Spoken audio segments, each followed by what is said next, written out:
हमें जो सवाल दिया गया था कि 2:30 बजे घड़ी की दोनों सुइयों में कितने डिग्री का एंगल होगा, तो हम फार्मूले से तो उत्तर बता सकते हैं, ट्रिक से उत्तर बता सकते हैं। पहले मैं आपको कॉन्सेप्चुअली आंसर निकाल कर दिखा रहा हूँ। हमने अभी सीखा था कि मिनट हैंड 1 मिनट में 6 डिग्री का एंगल तय करता है, आवर हैंड 1 घंटे में 30 डिग्री, जबकि आवर हैंड 1 मिनट में ½ डिग्री का एंगल तय करता है, और दोनों सुइयों में हर 1 मिनट में 5.5 डिग्री से गैप बढ़ता है। तो अब जरा कॉन्सेप्चुअली देखें तो यहां हम रेफरेंस पॉइंट के रूप में आंसर निकालेंगे, इस बात को मानते हुए कि सुई पहले 12 पर थी मिनट की और अब कितने पर आ गई है, सीधा 6 पर। कितना चली होगी ये, 30 मिनट। तो 1 मिनट में 6 डिग्री, तो 30 मिनट में कुल 180 डिग्री का एंगल इसने तय किया होगा।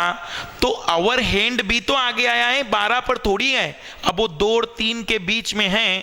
तो इस केस में आवर हैंड ने कितना डिस्टेंस कवर किया है, तो 1 आवर, 2 आवर एंड ½ आवर। तो 1 आवर में 30 डिग्री, 2 आवर में 60 डिग्री, आधे घंटे में 15 डिग्री। तो हम कहेंगे कि वह 30 और 30 60 और 15 75 डिग्री आगे आ गया है, और ये टोटल 180 है। तो हम कहेंगे कि 75 डिग्री उसमें से वो भी आगे आ गया। तो उनके बीच का जो गैप थीटा है वो कितना आ गया होगा, 105 डिग्री का। ये कॉन्सेप्चुअली सॉल्व किया हमने, बट अगर हम ट्रिक्स के बेस पर क्लॉक के सवालों के जवाब देंगे तो इस केस में जब भी क्लॉक की बातचीत आएगी तो क्लॉक के सवालों में हम सॉल्व करेंगे हमेशा एक फार्मूले के बेस पर। कोई भी सवाल आ जाए आपको एक ही ट्रिक्स याद रखनी है, theta is equal to 30h minus 11/2 minute. Theta बराबर 30h माइनस 11/2 मिनट। h का मतलब होता है कितने घंटे और मिनट का मतलब होता है कितने मिनट। तो हम जानते हैं कि हमसे पूछा गया है एंगल 2:30 पर, तो h की जगह हमने 2 पुट कर दिया और मिनट की जगह पर 30 सॉल्व कर दिया मैंने। तो आंसर आएगा 60 माइनस 165। बड़े में से छोटे को माइनस करना है हमेशा। हम कहेंगे कि आंसर होगा 105 डिग्री का एंगल। हम कहेंगे कि यहां पर 105 डिग्री का एंगल होगा 2:30 बजे।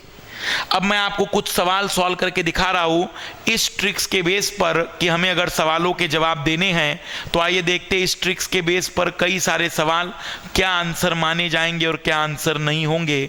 अब एक ही ट्रिक्स रहेगी, theta is equal to 30h minus 11/2 minute. अब मान लीजिए हमसे पूछा गया है 4:20 पर क्या एंगल होगा, 10:10 पर क्या एंगल होगा, 11:20 पर क्या एंगल होगा, या 12:05 पर क्या एंगल होगा दोनों सुइयों में। तो हमें तो केवल एक ही ट्रिक्स याद है कि angle is equal to 30h minus 11/2 minute. And according to this tricks अगर थीटा डिटरमाइन करना है तो थीटा हो जाएगा 30, h की जगह हम रख देंगे 4, मिनट की जगह हम रख देंगे 20। सॉल्व करने पर आंसर आएगा 120 माइनस 110। हम कहेंगे कि दोनों सुइयों के बीच में 4:20 पर 10 डिग्री का एंगल होगा। अब बहुत इजी हो गया, अब आपको कहीं पर भी फार्मूले में वैल्यू पुट करनी और सॉल्व करना है। बट आइए जरा 10-10 में देखें क्या कोई चीज नहीं है क्या। h की जगह क्या पुट करेंगे इस बार आप, 10, और मिनट की जगह पर अगेन 10। सॉल्व किया तो 300 माइनस 55, हम कहेंगे कि 245 डिग्री का वहां एंगल होगा। But this answer is not A correct answer, यह सही जवाब नहीं है, क्योंकि एंगल की वैल्यू जो होती है वो 180 से छोटी होनी चाहिए, जबकि यहां आंसर 245 डिग्री, वो एंगल 180 से बड़ा आ गया है। तब ऐसे केसेस में जब आपका एंगल 180 से बड़ा आ जाए तो क्या करेंगे, इधर ध्यान देना। जब घड़ी में 10:10 का समय हुआ होगा तो सिचुएशन कुछ ऐसी होगी। तो फार्मूले से कभी कभी ऐसा होता है कि ये एंगल ना निकलकर बैक साइड का एंगल निकल जाता है, इसे कहते हैं reflex angle. An examiner not ask the reflex angle, he ask about the angle. वो एंगल जानना चाह रहा है, then value of the angle is always less than 180 degree. हमेशा एंगल का मान 180 डिग्री छोटा होगा। तो हम जानते हैं कि टोटल एंगल कितना होता है, 360। तो अगर ये बैक साइड का 245 है तो ऑब्वियस सी बात है कि ये वाला एंगल कितने का होगा। तो हम इसे सॉल्व करेंगे तो 360 माइनस 245 आंसर आ जाएगा 115 डिग्री का एंगल। हम कहेंगे कि 115 डिग्री उस एंगल की वैल्यू होगी। अब मैं आपको बता दूं कि हमें क्या याद रखना है। In such types of question, if answer is greater than 180 degree, then this answer subtract from 360 degree.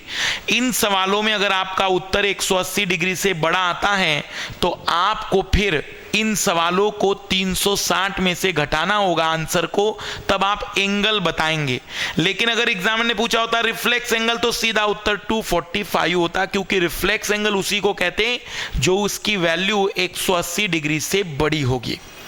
इधर ध्यान देना, मान लीजिए कि 11:20 पर हमें पूछा जा रहा है देन 30h माइनस 11/2 के फार्मूले में h की जगह 11 और मिनट की जगह 20, हमने इसे सॉल्व किया तो 330 120 आंसर 220 डिग्री आया। क्या अब ये सही आंसर होगा?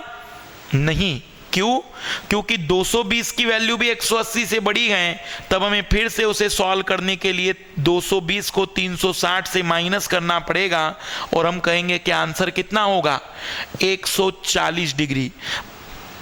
मतलब वो सारे सवाल जहां पर भी बातचीत कुछ ऐसी होती है एंगल निकालने में कि उत्तर 180 डिग्री से बड़ा आ जाए, आप उसे 360 में से माइनस करके लिखेंगे।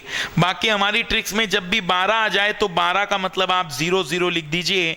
तो आवर में हमने 0 लिख दिया और मिनट की जगह पर 5, तो यह आ गया 55/2, क्योंकि 0 हो जाएगा ये, तो सीधा आंसर आएगा 27.5 डिग्री। अगर आप वहां पर 12 लिखते तब भी उत्तर 332.5 आया होता, 332.5 आया होता, लेकिन वो रिफ्लेक्स एंगल होता, फिर आप उसे 360 से घटाते तो 27.5 आया होता। समय ज़्यादा लगता, हमें समय भी बचाना है। तब ऐसे केस में हम सवालों का जवाब कुछ इस तरीके से देंगे। जब भी आपके सामने बातचीत आएगी एंगल निकालने के लिए किसी पर्टिकुलर टाइम पर, तो आप इसे कुछ इस तरीके से सॉल्व करेंगे। अब हम आ रहे हैं क्लॉक में सबसे लास्ट टाइप के सवालों पर, क्योंकि ये सेकंड टाइप था time determination, sorry angle determination. अब हम आ रहे हैं टाइम डिटर्मिनेशन।